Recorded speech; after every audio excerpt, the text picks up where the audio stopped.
izləyicilər, bu video hamınızı şok edəcək. Əminəm ki, indi deyəcəklərimiz hər birinizi çox düşündürəcək. Videomuzu diqqətlə sona qədər izləyin. Ölkə daxilində baş verən klanlar arası müharibə ən son həddə çatıb. Prezident İlham Əliyev Azərbaycan Respublikasının Rusiyaya bağlı bəzi vəzifəlilərinə müharibə elan edib desək, yanılmarıq. Tərəflər arasında baş verən qarşıdurma bir daha göstərir ki, Ramiz Mehdiyev kimi vəzifəlilər və güc sahibləri prezidentlə hesablaşmamaq üçün açıq döyüşə girib.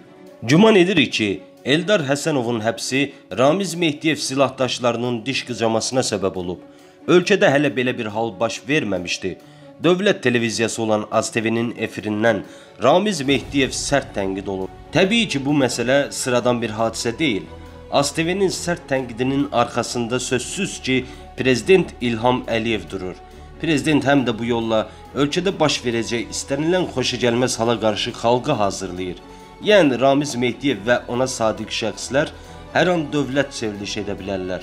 Videonu diqqətlə sona qədər izləyin ki, bir çox qaranlıq məqamlardan xəbəriniz olsun.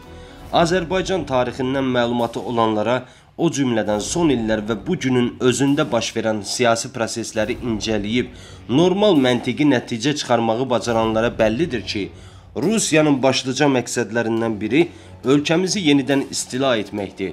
Aydın şəkildə görünür ki, Kreml Azərbaycanla bağlı planlarını reallaşdırmaq üçün əlverişli məqam gözləyir. O da məlumdur ki, hazırda bu işdə Moskvaya canı könüldən yardım edənlər var və onlar Azərbaycanda müxtəlif vəzifələrdə, kritik postlarda, eyni zamanda siyasi səhnədə təmsil olunurlar. Bəli, söhbət ölkə başçısının da çıxışlarında dəfələrlə qeyd etdiyi 5-ci kolondan gedir. İndiyədək Eldar Həsənovun adı bir çox qalmaqallı və ölkənin maraqlarına zidd olan məsələlərdə hallanıb. Qəti əminliklə demək olar ki, 5-ci kolonun nümayəndələrinin əsas missiyası nəyin bahasına olursa olsun, Azərbaycanda Rusiyanın təsirini gücləndirmək, daxili və xarici siyasətdə Kremlin maraqlarının təmin olunmasına çalışmaq, bir sözlə, ölkəmizi yenidən Moskvadan asılı vəziyyətə salmaq və sonunda bizə Rusiyanın vassallığını qəbul etdirməkdir. 5-ci kolonun nümayəndələri bunun üçün müxtəlif yollara başvurublar və hələ də Azərbaycanın milli maraqlarına təhlükə yarada biləcək müəyyən gedişlər edirlər. Milyarderlər ittifaqının yaradılması, müxalifətdə təmsil olunan rusbaşların maliyyələşdirilməsi, ölkədə rus dilini az qala dövlət dili səviyyəsinə çatdırmağa çalışmaq, Azərbaycanı kollektiv təhlükəsizlik müqaviləsi təşkilatına üzv etməyə təhrik etmək və s. addımlar deyilənlərin bariz sübutu kimi dəyərləndirilməlidir. Söz yox ki, rəsmi Bakı bütün bunlardan məlumatlıdır və bu səbəbdən də Rusiyadan gələn mümkün təhlükələrin qarşısının alınması məqsədi ilə qardaş Türkiyə ilə daha isti münasibətlərin qurulması istiqamətində ciddi addımlar atılır. Bu isə Kremli qıcıqlandırmaya bilməz. Elə bu səbəbdən də Moskva Azərbaycandakı əlaltıları vasitəsilə bir neçə dəfə dövlət çevrilişi planı hazırlayıb.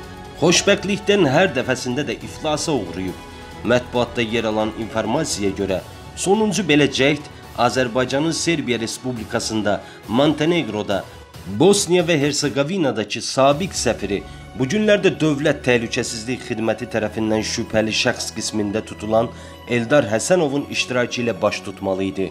Düzdür, hələlik sabiq səfir ancaq xeyli miqdarda büdcə vəsaitinin təyinatı üzrə istifadə edilməməsi və digər qanun pozuntularının törədilməsində şübhəli bilinsə də, ehtimallar var ki, onun həbsinin əsas səbəbi məhz dövlət çevrilişinə cəhddə aktiv iştirak etməsidir. Bu arada onu da nəzərinizə çatdıraq ki, bir müddət öncə AzToday azda yer alan məlumatda deyilir ki, Kremlin Azərbaycan hakimiyyətinə qarşı əsas alternativlərindən biri və bəlkə də birincisi Eldar Həsənovdur. Saytın iddiasına görə Rusiyanın Azərbaycandakı əsas dayaq nöqtələrindən biri olan Eldar Həsənov, Kremlin bir çox aparıcı siyasətçiləri ilə baş nazirin keçmiş müavini 2013-cü ildə Rusiyanın rəsmi Bakıya qarşı əsas təzyiq aləti olan milyarderlər ittifaqının üzdə görünən lideri Abbas Abbasovla və Putinin tələbəlik dostu kimi tanınan İlham Rəhimovla çox yaxın biznes və siyasi əlaqələrə malikdir. ve bu adamın məhz Rusiya üçün çox strateji önəmə sahib olan Balkan ölkələrinin demək olar ki, hamısında birdən səfir olması heç də təsadüfi deyil. Bəzi iddialara əsasən isə Eldar Həsənov Balkan ölkələrində Azərbaycanın maraqlarından daha çox Rusiyanın maraqları üçün çalışmaqdadır. Qeyd edək ki, təxminən eyni iddialarla hələ bir neçə il öncə Diaz saytı da çıxış edib. Eldar Həsənov həmin yazda da Rusiyanın adamı kimi təqdim olunub və hakimiyyət içindəki Rusmeyilli qüvvələrin sabiq səfirin təbliğatı ilə məşğul olduqları vurğulanıb. Başqa bir informasiyada isə deyilir ki, Eldar Həsənov Rusiya iqtidarında kifayət qədər söz sahibi olan qüvvələrə bağlı olduğundan Kreml onu dövlət çevrilişindən sonra Azərbaycanın prezidenti kreslosunda görməyi planlaşdırıb.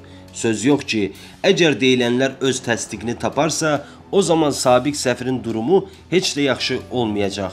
Adətən bu cür hallarda ittiham olunan şəxs vəziyyətinin bir qədər də olsa yüngülləşdirilməsi üçün istintaqla əməkdaşlığa gedir və birlikdə hərəkət etdiyi yoldaşlarını qurban verməkdən çəkinmir. Məsələyə bu prizmadan yanaşsaq, o zaman güman etmək olar ki, bu iş ancaq Eldar Həsənovun həbsi ilə yekunlaşan deyil, yəni onun ortaqları da müttəhimlər kürsüsündə əyləşə bilər. Belə ki, səsləndirilən iddialara görə həbs dalğası ölkədəki Rusmeyilli digər şəxsləri də ağuşuna alacaq. Məsəl üçün, Milli Dövlətçilik Partiyasının sədri Nemət Pənahlı bir müddət əvvəl Modern Az saytına müsahibəsində Qafqaz Müsəlmanları İdarəsinin sədrini açıq şəkildə KGB-nin agenti adlandırıb. Partiya sədri həmçinin Allahşükür Paşazadənin bütün həyatı boyu Sovet imperiyasına, onun Allahsız ideologiyasına xidmət etdiyini bildirib. Ümumiyyətlə, ayrı-ayrı vaxtlarda Qafqaz Müsəlmanları İdarəsi sədrinin Rusiyaya bağlı olmasına dair mətbuatda məlumatlar gedib və bu tip bəyanatları səsləndirən şəxslərin əksəriyyəti siyasi arenada yetərincə nüfuz sahibi olanlardır. Beləliklə, son zamanlar Azərbaycan iqtidarının Rusiyanın təsirindən yaxa qurtarmağa çalışdığını, mərhələli şəkildə 5-ci kolonun nümayəndələrini zərərsizləşdirdiyini, Rusiyanın hakimiyyətin müxtəlif qollarına yerləşdirdiyi cəsuslarını ifşa etdiyini nəzərə alsaq, ehtimal etmək olar ki, Moskva ilə kifayət qədər isti münasibətlərdə olduğu iddia edilən Qafqaz Müsəlmanları İdarəsinin sədri də başladılan təmizləmə kampaniyasında əsas hədəflərdən biri olacaq. Bundan başqa 2 gündür ki, Azərbaycan Milli Elmlər Akademiyasının prezidenti Ramiz Mehdiyevin nəvəsi Fidan Əliyevanın toy mərasimi gündəmi məşğul edib. Yeni Sabah az xatırladır ki, bu olayın qalmaqala səbəb olması koronavirus pandemiyası ilə əlaqədar kütləvi tədbirlərin, o cümlədən toyların qadağan edilməsidir. Yeni Azərbaycan Partiyasının öndə gedən funksioneri, millət vəkili Siyavuş Novruzovun açıqlamaları isə ictimai təpkinin dozasını bir qədər də artırıb. Onun açıqlaması, millət vəkili məsələ ilə bağlı qızışdırıcı fikirlər səsləndirib. Siyavuş Novruzov iştirak etmişəm, düz eləmişəm deməklə karantin qaydalarını pozmağına haqq qazandırıb. Beləliklə, bugün səhər saatlarında Ramiz Mehdiyevin kürəkəni İlham Əliyev və qudası Rövşən Mustafayev polis tərəfindən saxlanılaraq məhkəmə qarşısına çıxarılıb. Abşeron rayon məhkəməsinin hakimi Şövkət Nəcəfova hər iki şəxs barəsində 15 sutkalıq həbs qərarı çıxarıb. Bu olay ictimai təpkinin gücünü göstərməklə yanaşı, dövlətin də dişsiz olmadığını ortaya qoydu. Dövlətə meydan oxumağa cəhd edənlərin dişi sındırıldı. Aydın oldu ki, artıq toxunulmaz şəxs yoxdur və qanunu pozanlar kimliyindən asılı olmayaraq qolunda qandal görəcəklər. Ramiz Mehdiyevin kürəkəni İlham Əliyev kimi. Videomuzu izlədiyiniz üçün hər birinizə təşəkkür edirik.